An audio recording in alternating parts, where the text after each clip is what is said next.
This is Darren. He's 27, conservative, worked for a number of Brexit campaigns, and recently got in a bit of trouble when interviewing historian David Starkey. The question I ask you is, how sincere is Darren's apology? Comment below. Slavery was not genocide. Otherwise, there wouldn't be so many damn blacks in Africa or in Britain, would there? You know, an awful lot of them survived. Again, there's no point in arguing against globalization or Western civilization. They are all products of it. We are all products of it. The honest teaching of the British Empire is to say, quite simply, it is the first key stage of world globalization. It's probably the most important moment in human history, and it is still with us. Its consequences are still on, and generally speaking, in most ways, actually fruitful. And as for the idea, as I said, that slavery is this kind of terrible disease that dare not speak its name, it only dare not speak its name, Darren, because we settled it nearly 200 years ago. We don't normally go on about the fact that Roman Catholics once upon a time didn't have the vote and weren't allowed to have their own churches because we had Catholic emancipation. And you know what? We had Catholic emancipation at pretty much exactly the same time that we got rid of slavery in the 1830s. It was an interesting conversation because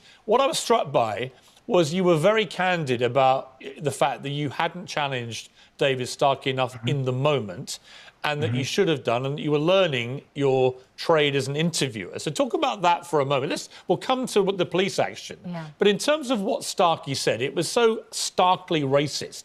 Why didn't you challenge him more in the moment?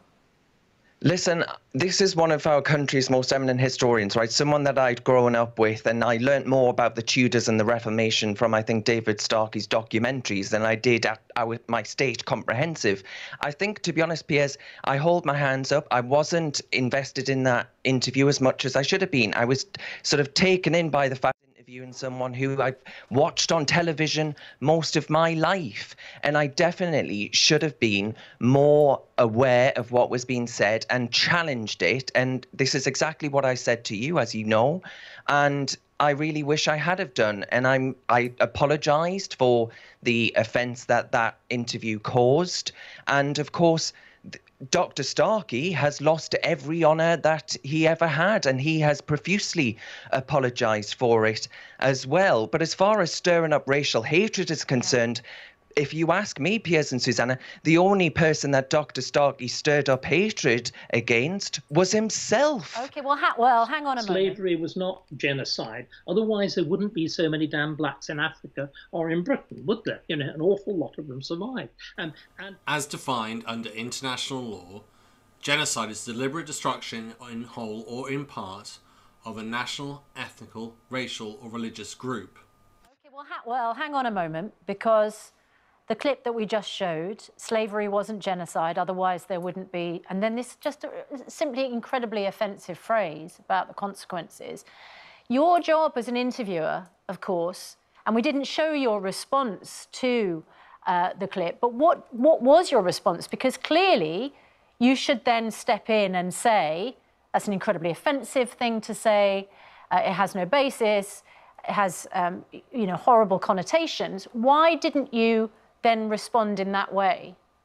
Well, I didn't respond to it, but look, the public certainly responded to it. Everyone online responded to it, and I think in any enshrines freedom of the press and free speech, it should absolutely be right that people criticise the ideas that they disagree with.